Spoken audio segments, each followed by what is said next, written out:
बिस्मिल्लाहिर्रहमानिर्रहीम। आप सुन रहे हैं मोहम्मद रिजवान रहमानी को और ये है दानिश स्टूडियो। ईमान बिल गैब और मुल्हिदीन के बारे में इंशाअल्लाह आज हम बात करेंगे। बहुत ही दिलचस्प और बहुत ही अच्छा टॉपिक है। वीडियो को लास्ट तक ज़रूर देखिएगा और अगर आप हमारे चैनल पर नए हैं तो जल्दी से हमारे चैनल को सब्सक्राइब कर लीजिए और बेल आइकन को भी प्रेस कर लीजिए ताकि आपको हमारी हर आने वाली वीडियो बआसानी मिल सके। आऊज़ु बिल्लाहि मिनश शैतानिर रजीम, बिस्मिल्लाहिर रहमानिर रहीम।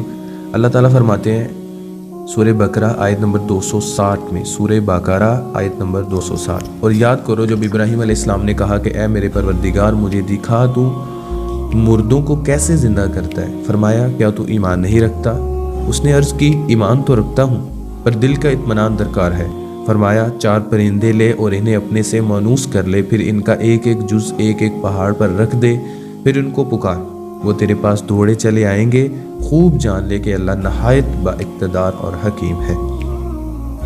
सामीन, कुरान पाक की ये वो आयत है जिससे ईमान बिल गैब की बेहतरीन तशरीह की जा सकती है। एक नबी एक रसूल का अल्लाह से ये पूछना कि आप मुर्दों को कैसे ज़िंदा करते हैं और जवाब देने से पहले अल्लाह का ये कहना कि क्या तुझे ईमान नहीं, इस जवाबी सवाल का कतई ये मतलब नहीं कि सवाल करने वाला खुदा अपने एक बंदे की ईमानी कैफियत से वाकिफ़ नहीं, मगर तरबियत मेरी मकसूद है।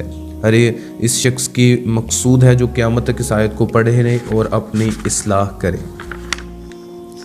इस आयत में कई बातें काबिल गौर हैं। पहली ये कि ईमान बिल गैब सबूत मिल जाने के बाद ईमान लाने का नाम नहीं, बल्कि सबूत से पहले ईमान लाने का नाम है। सबूत वक़्त आने पर मिलेगा, ईमान पहले लाना है।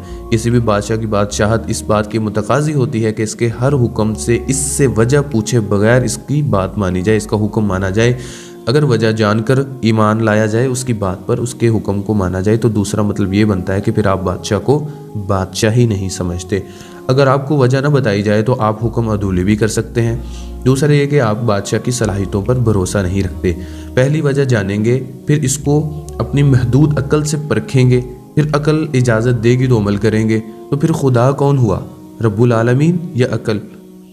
अब सवाल ये पैदा होता है कि क्या ईमान बिल गैब का ये रवैया मुंतक पर पूरा उतरता है या नहीं।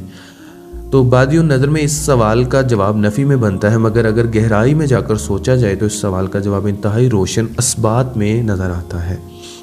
अल्लाह ताला ने इंसान को एक महदूद अकल देकर पैदा किया है, फिर इसके अतराफ़ में कायनात के रंग बिखेर दिए हैं। इस कायनात की बहुत सी चीज़ें ऐसी हैं जिन तक हमारी अकल की रसाई है, मगर बहुत सारी चीज़ें ऐसी भी हैं जिनको देखकर अकल दंग रह जाती है। इंसान अपने खालिक की तख्लीक़ात देखता है तो इसका किसी बनाने वाले पर यकीन और पुख्ता हो जाता है। अल्लाह ताला के बहुत से मामलात इंसान के अक्ली इर्तिका के मोहताज होते हैं, मगर ईमान का आगाज़ तो अज़ल से ही हो जाता है। बाज़ मामलात ऐसे हैं जिनमें इंसान हज़ारों साल की तरक्की के बाद समझेगा, और बाज़ मामलात ऐसे हैं जो इंसान के फ़हम की दस्तरत से ही बाहर हैं, इंसान उनको कभी समझ ही नहीं सकता। आखिर ज़िक्र की मिसाल में मैंने ऊपर आयात जो शुरू में पेश की हैं, अल्लाह ताला मुर्दों को कैसे ज़िंदा करता है, इस मामले का ताल्लुक़ इंसान की अक्ली तरक्की से नहीं, लिहाजा खालिक कायनात की तरफ से जवाब इल्म की बजाय तजर्बा से दिया गया। अगर इस सवाल का जवाब इल्म से दिया जाता तो क्या इंसान के पास इस इल्म को समझने के लिए अक्ल मौजूद थी? यकीनन नहीं थी, तभी जवाब तजर्बे से दिया गया।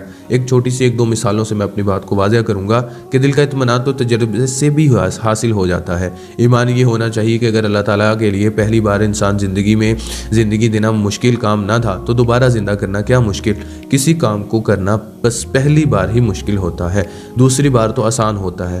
तो इंसान ने पहला टीवी कई सालों की मेहनत के बाद बनाया था, मगर आज कंपनियां हज़ारों टीवी रोज़ाना बना डालती हैं। पहला टीवी मुश्किल था, इसके बाद आसानी हो गई, लेकिन अल्लाह ताला के लिए तो पहला इंसान बनाना भी मुश्किल नहीं था, तो दूसरा कैसे हो सकता है। अब बात करते हैं अव्वल ज़िक्र की। अव्वल ज़िक्र बहुत से मामलात ऐसे होते हैं कि जो वक़्त के साथ साथ समझ आ जाते हैं। एक मिसाल सुनिए और इंशाअल्लाह बात वाज़ह हो जाएगी। बच्चा जब छोटा होता है तो इसे माचिस से डराया जाता है कि इससे आग लग जाती है, हाथ जल सकता है। बच्चे को इस मामले में वक्ती तौर पर अपने बाप पर अंधा भरोसा करना पड़ता है, क्योंकि उसने जला हुआ हाथ नहीं देखा, उसने आग के नुकसानात नहीं देखे, उसने आग लगी हुई नहीं देखी और आग का खौफ नहीं देखा।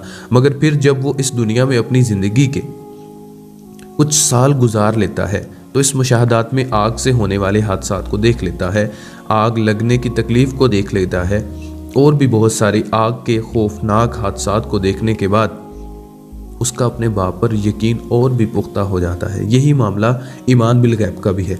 اگر یہ سوچا جائے کہ پہلے عقل تسلیم کرے پھر ایمان لایا جائے گا تو کیا پتہ عقل ترقی کے کس معیار پہ ہے۔ انسانی عقل تو کبھی سورج کو زمین کے گرد گھماتی ہے تو کبھی سورج زمین کو سورج کے گرد۔ پھر جب تک فیصلہ نہ ہو کون کس کے گرد گھوم رہا ہے، ایمان کیسے لایا جائے گا اور کون سی نسل ایمان لائے گی؟ یقیناً یہ ایک مشکل ترین مسئلہ ہے۔ اس لیے ایمان بالغیب کی شرط رکھی گئی ہے کہ ایمان پہلے لے آؤ، پھر جب اللہ چاہے گا اس پر ایمان پختہ بھی ہو جائے گا۔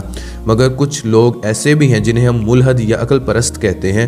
اب ذرا ان کے عقائد پر بھی بات کر لیتے ہیں کیونکہ خدا پرستوں کا یہ ایمان بالغیب آج کل ملحدوں کی تکلیف کا باعث بنا ہوا ہے۔